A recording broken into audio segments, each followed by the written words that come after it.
Bueno, ya sabemos, tenemos bastantes cosas ya. Tenemos una idea, tenemos un tema, tenemos un conflicto, tenemos personajes, ¿vale? ¿Qué cosas hay que saber antes de lanzarnos a, voy a escribir? ¿Vale? Cuando escribimos, ¿quién maneja la información?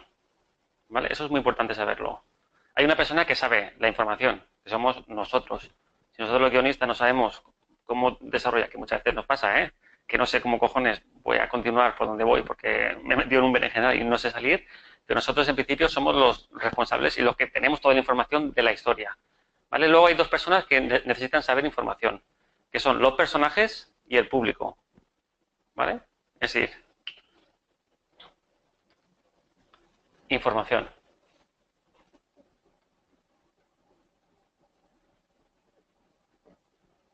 Información la maneja el creador, que somos nosotros. Y de ella dispone el público y los personajes. ¿Y esto por qué os lo cuento?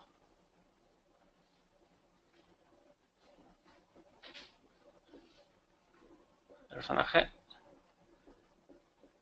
y el público o el espectador. Vale. Cuando el personaje sabe más que nosotros, el efecto que nos produce es curiosidad. Es decir, ¿qué estará haciendo esta persona que camina por esta carretera oscura a estas horas de la noche? Y eso te engancha para querer saber, ¿sabes? No es suspense, luego veremos lo que es el suspense. No es exactamente suspense, suspense es otra cosa que ahora lo contaremos. Esto es curiosidad, ¿vale?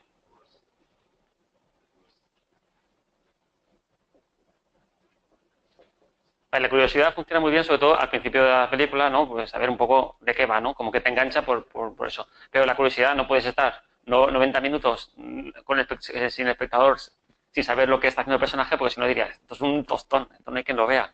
Es decir, la curiosidad es un elemento de enganche y ya está. Cuando el personaje sabe más que el público, un segundito, aquí me estoy... No, exactamente. Cuando el personaje sabe lo mismo, perdón, cuando el personaje sabe lo mismo que el público, tenemos sorpresa, ¿sabes? Es decir, el personaje va andando, cruza la calle, pasa un autobús y lo atropella, hostia, se ha muerto. Sí, para eso, es decir, pero nosotros tampoco lo sabemos. Le sorprende al personaje porque obviamente no lo ha visto venir y lo ha atropellado y nos sorprende a nosotros. Es un juego, es un recurso que funciona muy bien para captar la atención en un momento, ¡paf! Un fogonazo, te levantas del asiento y ya está. ¿Qué es la sorpresa?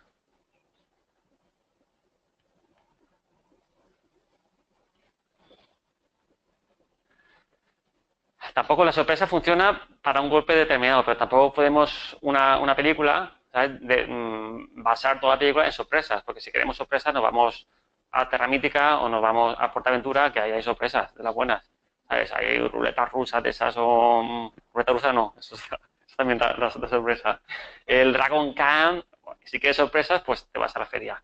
Nosotros trabajamos con sorpresa, pero todos trabajamos con suspense. ¿Qué es el suspense?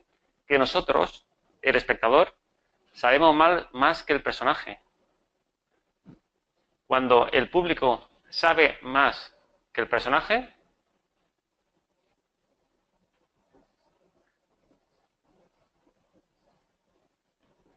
este es el suspense. Y este es,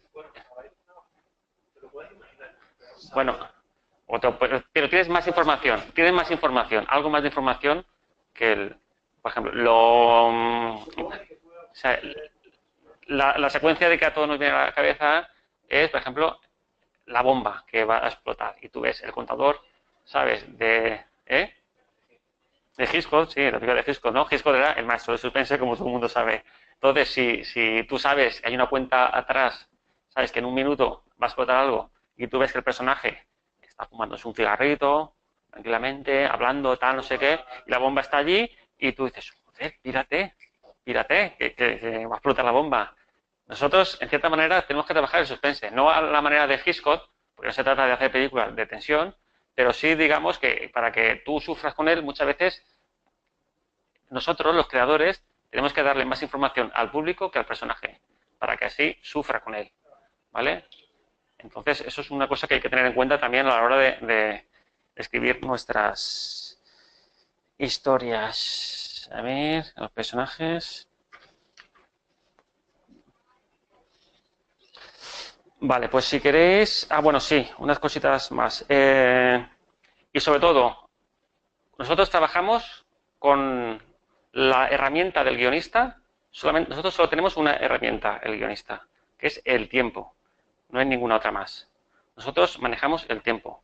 Los escritores tienen más herramientas, porque ellos, a través de una descripción, ¿vale?, pueden cautivar al espectador.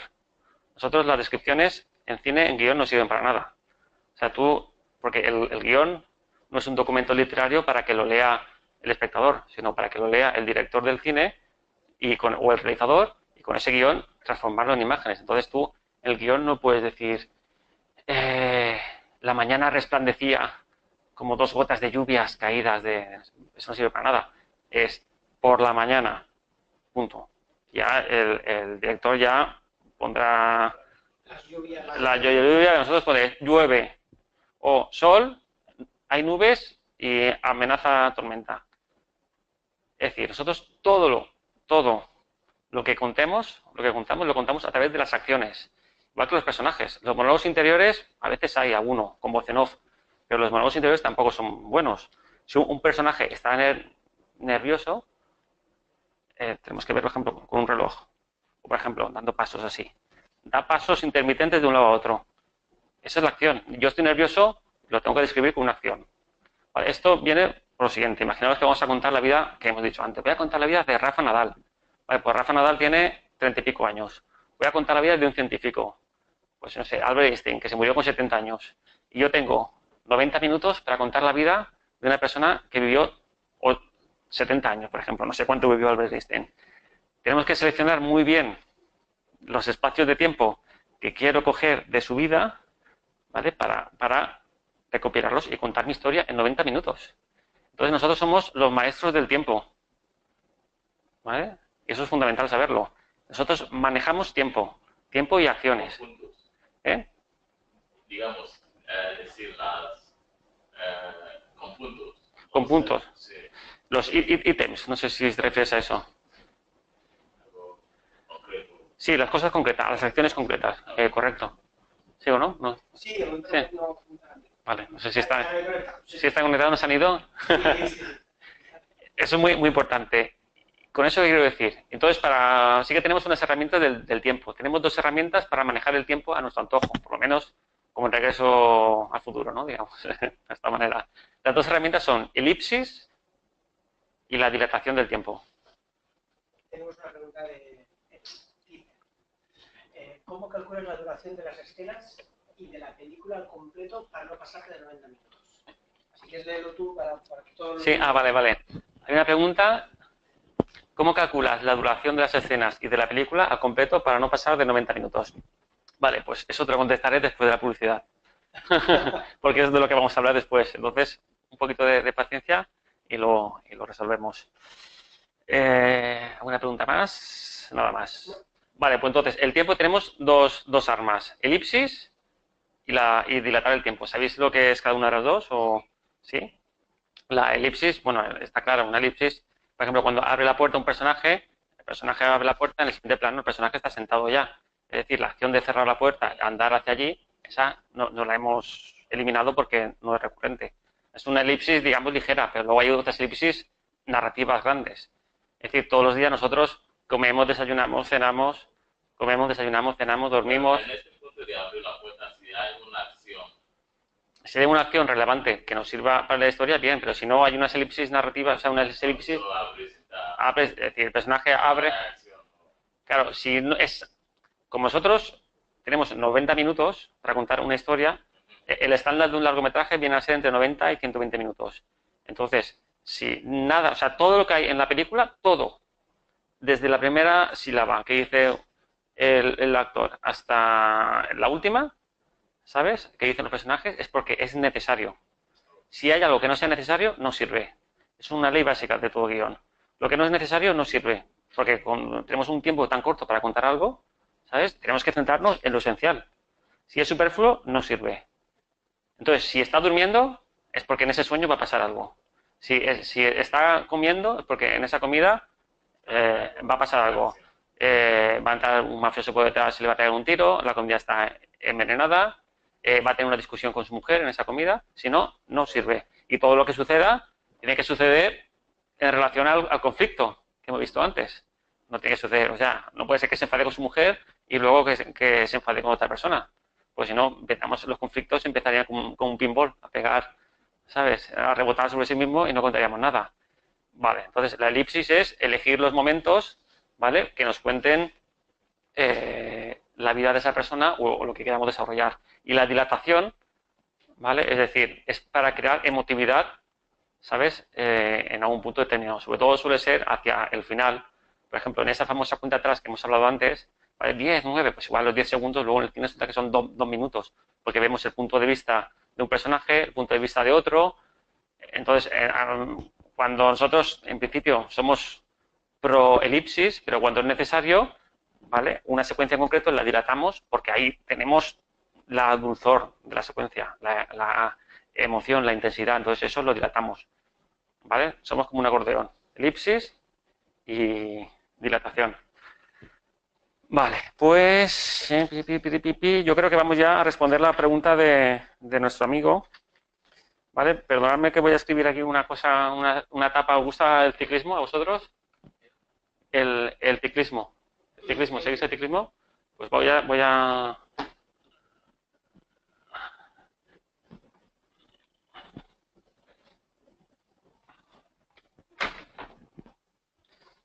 Vamos a pintar una cosa súper bonita. Bueno, y una última cosa antes de pasar a la etapa del Tour de Francia. La mente del guionista, ¿vale? Es una mente muy especial, muy súper rara. Todos tenemos algo de perverso, en realidad. Y tenemos que estar entrenados para encontrar el camino más largo para llegar a las cosas. Los ingenieros, ¿vale? Los ingenieros cuando estudian en la carrera de ingeniería, ¿vale? Les dicen que hay que encontrar esto es A y esto es B, y los ingenieros, imagínate que eres un ingeniero pues de caminos, que tienes que trazar una carretera, ¿vale? Que vaya de este pueblo a este pueblo. Lo lógico sería coger el camino más corto. La mente del guionista, ¿vale? Es decir, ¿es el camino más corto? Pues no. Va a ir a hacer así. Para llegar aquí. Y lo tenemos que hacer de una manera lógica. Es decir, que no se nos note el plumero. ¿Sabes? Sino que por ejemplo, vaya a ir por aquí, pero resulta que aquí en la carretera han dinamitado el puente, hay unos indios que impiden el paso. Es decir, eso es importante. Y a la hora sobre todo, de cuando tenemos el momento de trazar de los argumentos, la primera opción, nosotros tenemos también esa mentalidad. En nuestra vida cotidiana intentamos resolver los problemas de la manera más sencilla posible, como es lógico. Nadie nos gusta enrevesar nuestra vida. Sin embargo, cuando somos guionistas, la primera opción hay que descartarla siempre. Pero la primera opción es la que te da el cerebro, la más fácil. Es decir, imaginaos una película que un chico, se enamora de una chica. El chico le pide salir a la chica. Oye, ¿quieres salir conmigo? Y ella dice, sí, estupendo. ¿Y tu familia qué pensará? La chica va a hablar con su familia y dice, oye, que sí, que están de acuerdo. Mi familia también. Ah, pues nos casamos. Ah, qué guay, pues nos casamos y somos felices. Bueno, un poco aburrido, ¿no? Y aparte, nos duraría 5 minutos. Vale, pero nosotros dos tenemos que decir, el chico quiere a la chica, le pide salir. Lo siento, estoy enamorado de ti, pero tengo un novio y ya tengo un compromiso. ¿Vale? Ya tenemos una dificultad, el camino ya no es recto. Y hay que darle un tal. O, por ejemplo, sí, pero mis padres no te quieren. ¿Sabes? Porque eres de una clase, no eres de los Capuletos, como Romeo y Julieta. ¿Sabes? Entonces, el camino corto, si estamos pensando en buscar una solución, nuestro personaje está en una encerrona, busquemos siempre el camino largo. Vale, y ahora sí ya voy con la etapa del Tour de Francia. Que creo que me he cargado el... Espera. Hay otro. Por suerte hay otro.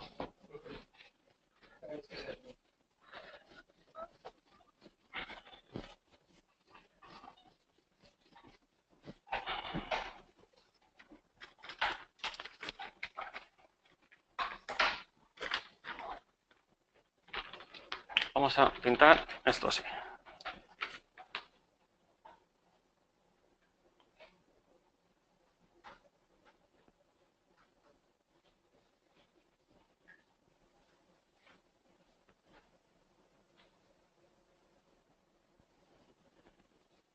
Bueno, esto es una película.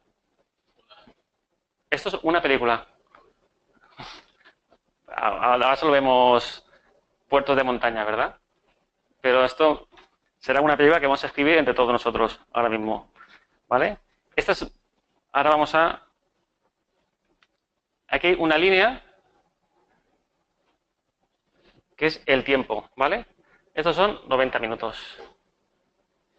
Esto es lo que vamos a responder a la pregunta. Sí, esta vamos a responder la pregunta de Santos, ¿no? Sí. Efticen Santos. Vale. Vamos a escribir una película sobre un asesinato, ¿vale? Que yo creo que el cine negro nos gusta a todos y hemos visto también muchas, desde CSI, bueno, eso es una serie, pero bueno, hemos visto muchas películas, ¿no? De asesinatos, Silencio de los corderos, etcétera. ¿Vale? Entonces,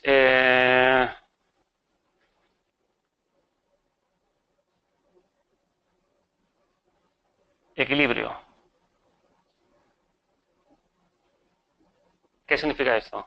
La película siempre empieza la película y hay una aparente paz. La gente está en equilibrio, en armonía. ¿Vale? Pero no hay conflicto. Presentamos a los personajes. Y aquí sucede algo. Esto es, le llamamos detonante. El detonante es el suceso, ¿vale? Por el cual, a partir de aquí, los personajes, nosotros, todas las personas somos súper cómodas. Nos gusta estar aquí, tumbaditos en nuestra cama, nuestra cervecita, viendo la tele, ¿sabes? Y sin preocuparnos por nada, ¿vale? Pero de repente surge algo que le llamamos detonante, que es una acción que hace que no puedas volver aquí. Que tengas que iniciar este camino de curvas para volver a estar aquí. Es decir, el camino largo, ¿vale? Del que he hablado antes. Y esto le llamamos detonante, que es la acción por la cual todo se pone en marcha en la película. Vamos a hacer que, si esto es una película de asesinatos, el detonante es un asesinato, ¿no? Obviamente. Pues aquí sucede un asesinato. Vale, aquí ¿qué tenemos? Aquí tenemos...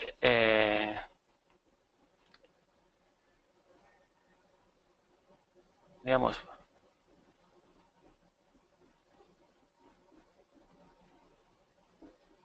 la presentación de personajes. Nuestra película de los asesinatos, ¿vale? De asesinato, vamos a tener dos personajes principales, que van a ser dos policías, ¿vale? Un policía va a ser un policía veterano desde toda la vida, ¿vale? Se las sabe todas, y otro va a ser un joven que acaba de salir, un jovencito que acaba de salir de la academia. Es un argumento muy normal, ¿eh? No, si veis que, o sea, siendo la originalidad, no va a ser el punto fuerte, pero bueno, por lo menos para explicar la estructura creo que nos va a servir. Vale, de aquí surge una pregunta. Del detonante nos surge una pregunta siempre. ¿Vale? En este caso, ¿qué pregunta puede surgirnos de aquí? ¿Por qué el asesinado? Es una. Pero otra pregunta, ¿quién ha asesinado? ¿Vale? ¿Os gusta esa pregunta? ¿Quién es el asesino? Vale, pues. ¿Quién es el asesino? Podríamos empezar la película. Vale. Y aquí voy a poner una cosita aquí, así.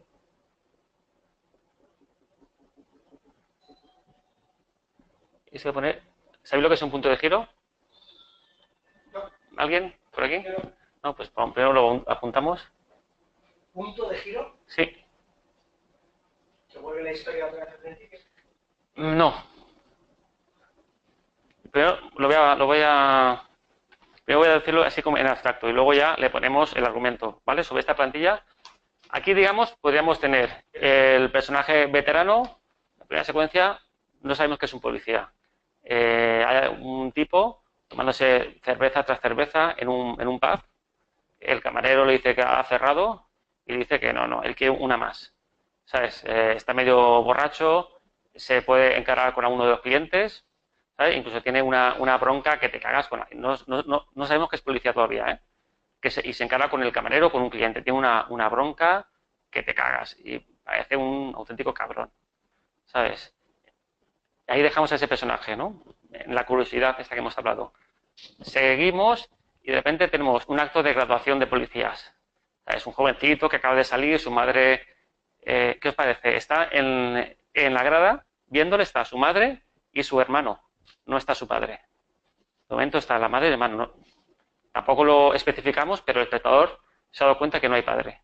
¿Vale? Y el hombre no sé si los policías tiran la gorra al aire o no, pero bueno, digamos que le dan la medallita, ¿sabes? Y es policía. ¿Vale? Seguimos por aquí, avanzando. Siguiente día de trabajo. El policía joven llega allí y le dicen, el jefe de policía le dice, este va a ser tu compañero. Y el compañero es el borracho alcohólico que hemos visto en la primera secuencia. ¿Vale? Y el borracho alcohólico no le mola nada ir con el chavalito joven, ¿sabes? Y aquí le puede gastar incluso una putada, ¿sabes? Lo típico de que se ha conchavado con los otros, ¿vale? Para que una abuelita, ¿sabes? O un gato, ¿vale? Hay un gato que está subido en un árbol y luego por la emisora, Charlie, tenemos un juez urgente, rápido, tenemos un código alfa 34, ¿sabes? Y van a toda velocidad, con la sirena puesta, y resulta que era un gato que estaba subido en un árbol y no podían bajar, ¿no? Digamos, el tipo viejecillo, digamos, el veterano le ha gastado una novatada al joven. No ha pasado nada todavía de nuestra película, no hay asesinato. ¿Vale? Pero justo cuando vuelven a casa y se están riendo, reciben una llamada, reciben también por la emisora una llamada. Código alfa, ahora sí que es un código de verdad. Asesinato. Vale, aquí tenemos el asesinato. Bueno, asesinato, de las pruebas, no sé qué, y resulta que está muy claro que hay un sospechoso, porque las huellas dactilares coinciden, ¿vale? Y es un sospechoso y detienen, por aquí, digamos, podrían detener a la persona sospechosa, ¿vale? Aquí le meten en la cárcel. Aparentemente la película se ha terminado, pues hemos respondido. ¿Quién? Ya tenemos al sospechoso. Pero el policía novato se da cuenta que no es. Algo ha fallado en la investigación que no es. Igual las pruebas dactilares no coincidían o algo sospecha que no es. El otro dice, no pasa nada, ¿vale? Pero aquí hay otro asesinato. Muere otra persona. ¿Vale? Con lo cual, efectivamente, hay un inocente en la cárcel. El punto de giro sería el asesino no es el asesino. ¿Vale? Inocente.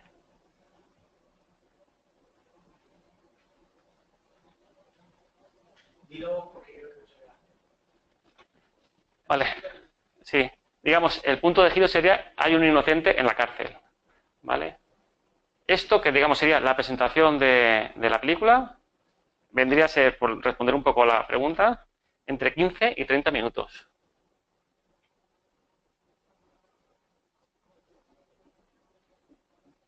Entre 15 y 30 minutos. Y yo tenía un vídeo preparado, no sé si lo podemos ver, ¿vale? Sobre el detonante que hemos hablado antes, de la acción de detonar, que es a partir de lo cual no podemos volver al estado de equilibrio, sino que tenemos que ir hacia adelante a resolver, digamos, lo que el plato roto que se ha roto en esta acción detonante, que a veces le llaman suceso incitador, creo que le llaman también algunos teóricos, pues no, está en YouTube. No sé si habéis visto Blue Velvet, una película de David Lynch, Terciopelo Azul. Pues para mí está el detonante, no sé si mejor de la historia del cine, pero a mí uno de los que más me gusta. ¿Vale? Para que veáis cómo plantea David Lynch esta acción a partir de la cual comienza todo.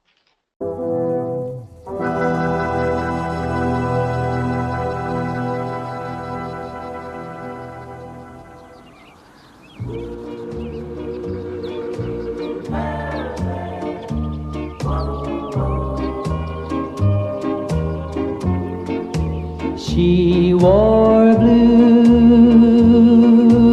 velvet, bluer than velvet was the night, softer than satin was the light from the stars. She wore blue velvet, bluer than velvet were her eyes, warmer than May her tender sighs. Love was ours,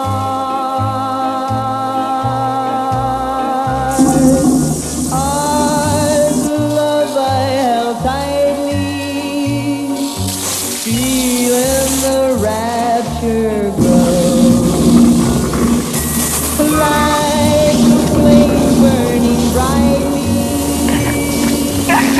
But when she left, gone was the glow of blue velvet. But in my heart there'll always be gracious and warm love.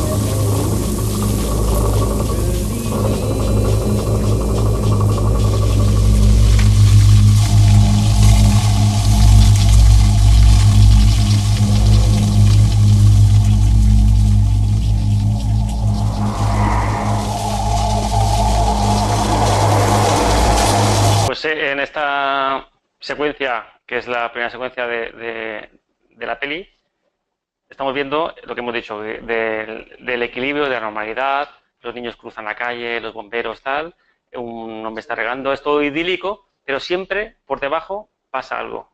La manguera se engancha, ¿sabes?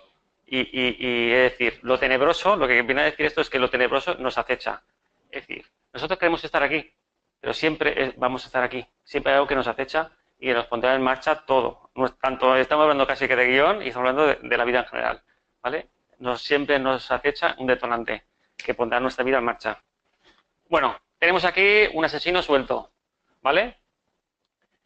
¿Cómo sabemos que es un punto de giro? ¿Vale? ¿Qué tiene que tener un punto de giro? Un punto de giro hace girar la acción en una nueva dirección. Vuelve, esto sí que lo vais a apuntar, vuelve a suscitar la cuestión central y nos hace dudar acerca de nuestra respuesta.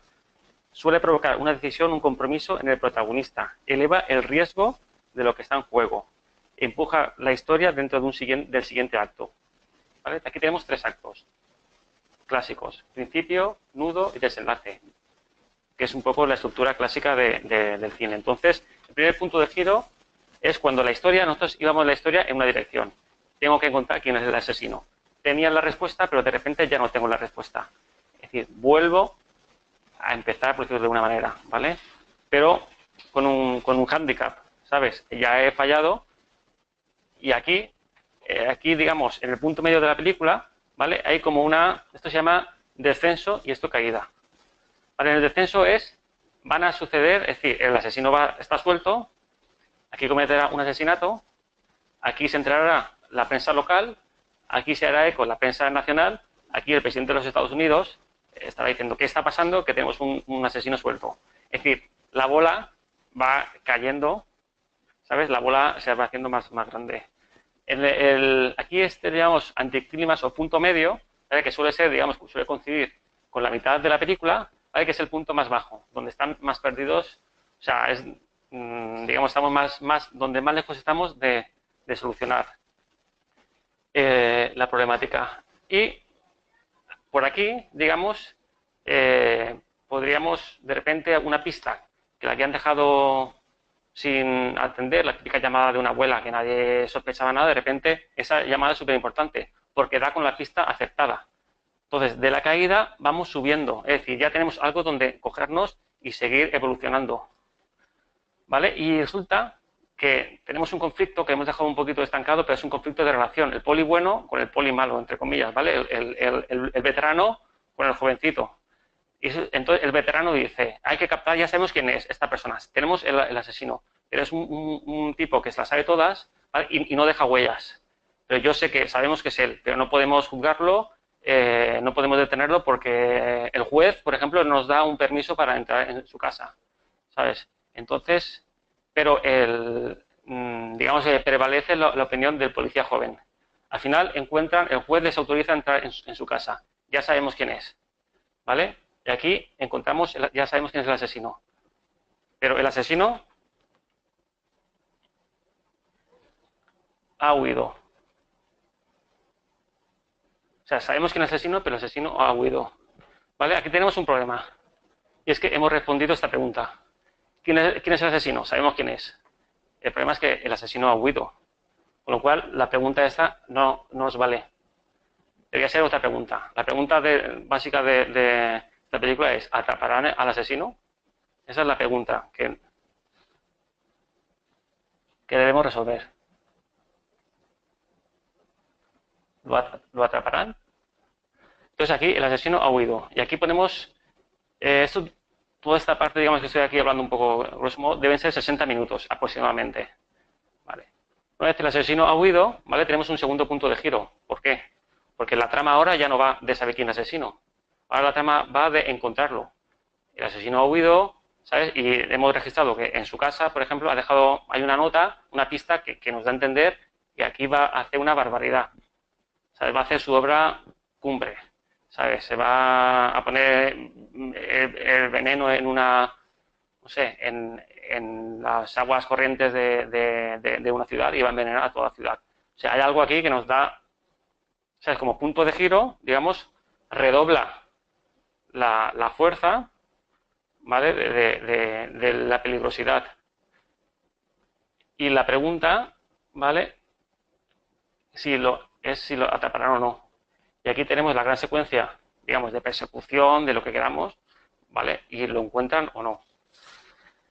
Perdón, lo atrapan o no. Como tenemos que resolver el conflicto principal, ¿qué os parece si el veterano quiere cargárselo?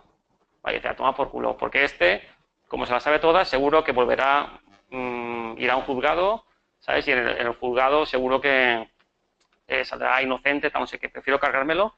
Y tío cargado, tío que no vuelve a suceder. ¿Vale? Y el poli bueno que ha salido digamos, es ingenuo todavía, ¿vale? Pues sí que quiere capturarlo. Entonces aquí tenemos que resolver, aquí nuestro dilema es, a través del conflicto relacional, aquí debemos saber cuando lo capturen, qué van a hacer con él. ¿Lo van a esposar y lo van a llevar a la comisaría o se lo cargan directamente? ¿Cuál es la solución como guionistas? La solución es, ¿qué quiero contar? Es decir, aquí ya he resuelto la pregunta. La pregunta es sí, lo han atrapado. Pero, ¿cuál es la idea? Volviendo un poco al principio de todo. La idea que yo quiero contar, pues, ¿cuál es?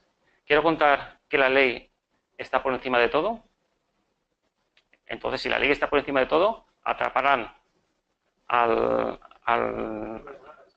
malo, digamos, al asesino, lo pondrán en comisaría y se acabó la película. Si quiero contar, sabes que la ley, digamos, está por ahí, pero digamos, los malos están por encima de la ley y que esta sociedad es una mierda, que al final la injusticia campa a sus anchas, pues el policía malo, ¿sabes? En un momento dado, pum, se lo carga, ¿sabes? El policía bueno, entre comillas, no tiene más remedio que denunciar a su compañero y su compañero igual acaba prisionero por matar a un, ¿sabes? A un asesino, digamos.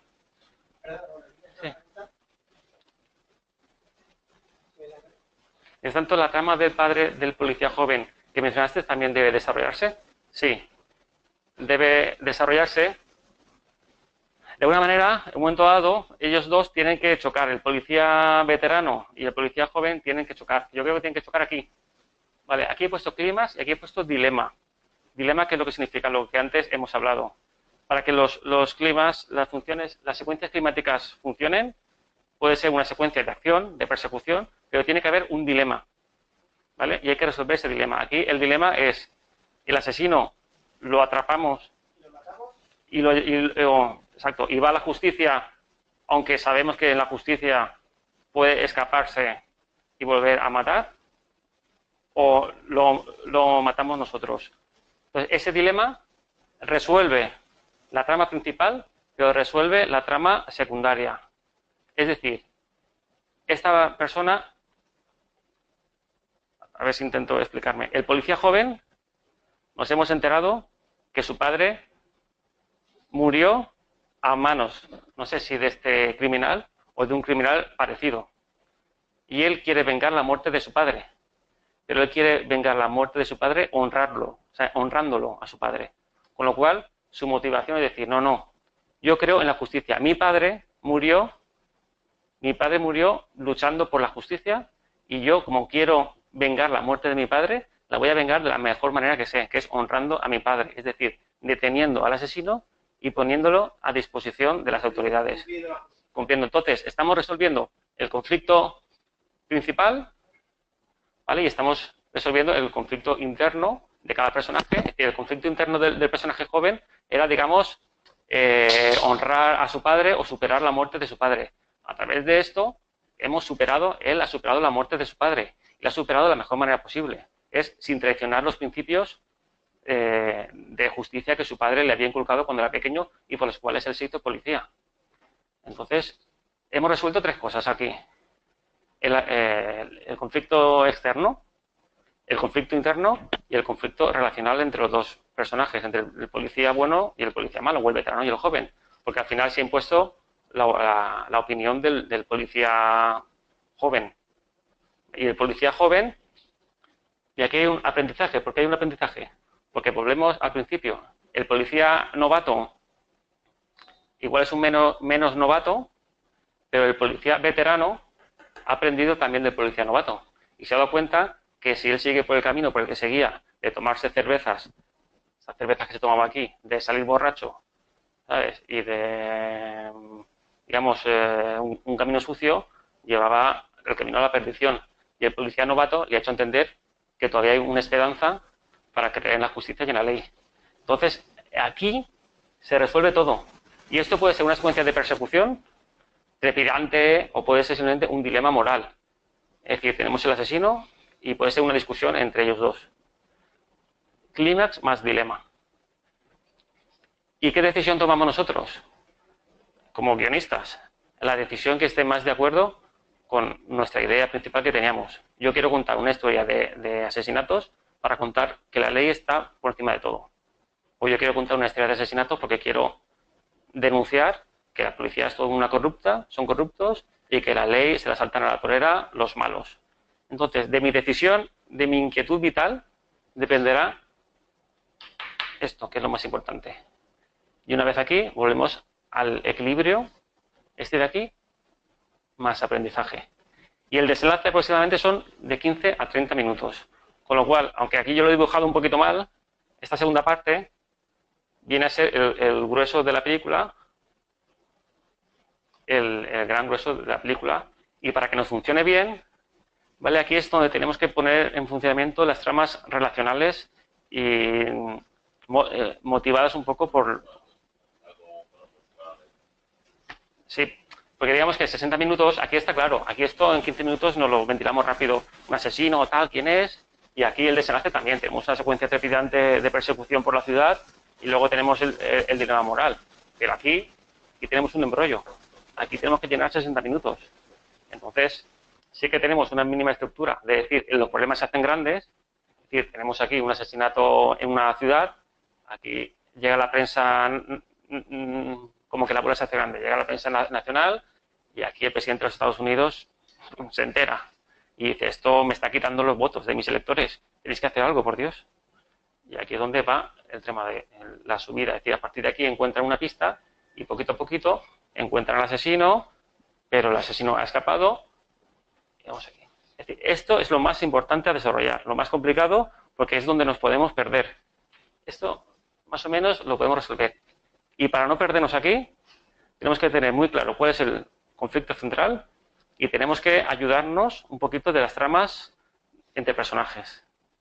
Para que un poco nos aligeren un poquito, porque si siempre estamos trabajando en la misma trama, a veces es incluso un poco pesado. Entonces, si de repente buscamos otros personajes que nos den aire, la historia respira y aparte de que respira, conseguimos rellenar todo esto para llegar aquí. No sé si me he sabido explicar o no, pero bueno, si tenéis alguna pregunta, aquí estoy. Bien, están en online, si quieren hacerte alguna pregunta o si quieres ya zanjamos el tema, ¿te queda algo? No, por mi parte nada más. Vale, pues pregúntale si tienen alguna pregunta. Vale, si queréis, me he traído bibliografía por si queréis libros, aunque supongo que aquí también tendréis bastantes referencias. Un ejercicio que os recomiendo muy práctico para poner, digamos, para saber cómo es escaletar, ¿vale? Es decir, cuando vosotros veáis una película, a partir de ahora tenéis que verlas con ojos de espectador y con ojos de guionista. Es decir, esta estructura que os aquí he dibujado, tenemos que ser capaces de visualizarla cuando veamos una peli. Es decir, mirad, aquí está el detonante. Mirad, el primer punto de giro está aquí. Mira, como el punto medio, el punto más bajo está aquí. Segundo punto de giro, el clímax. Todo eso nosotros tenemos que ser capaces de verlo, de visualizarlo. Es decir, ver las películas, a todos nos gusta ver las películas como espectadores, quedarnos así, con una cervecita, viéndolo y tal. Pero si queremos ser guionistas, hay que verlas activamente. Es decir, sabiendo cuáles son las costuras que es la persona que está detrás escribiéndolo ha conseguido hilarlo de tal manera que nosotros tenemos que ser capaces de ver esas costuras, esos hilos y saber detectar dónde están las claves de cada una de las películas. Y otra cosa muy importante, y ya con esto termino, para saberlo, es ver una película y os la paráis. Y vosotros os la secuenciáis. Secuencia 1, ve una película. Secuencia 1, personaje entra en un bar, se toma 3 cervezas. Paráis el vídeo. Siguiente secuencia. Secuencia 2, personaje pide una cerveza y el camarero no se lo da, porque lo ve muy borracho. Secuencia 3, un cliente inoportuna al tipo y el tipo le mete un puñetazo. Se arma. Y todo esto nosotros, si somos capaces de desescaletar, estaremos, digamos, desnudando la película, detallando la película y viendo las claves. Y aquí también es una manera muy importante de aprender cómo los demás lo han hecho. Y cuando los demás sabemos si lo han hecho, nosotros solo tenemos que aplicar su ejemplo. Y ya con esto termino. Siempre teniendo claro qué es lo que quiero contar yo. No vale con copiar. Pues yo puedo hacer esto y puedo copiar. No se trata de copiar. Se trata de, sobre lo que los demás han hecho, digamos, tú ser capaz de tu inquietud vital, la razón por la que queremos ser guionistas, ¿vale? Ser capaces de decir, yo quiero hacer esto, pero con mi inquietud, es decir, yo necesito contar una historia sobre el cambio climático, porque creo que es súper necesario. Pues aquí es donde tenemos nosotros nuestra arma, esa estructura.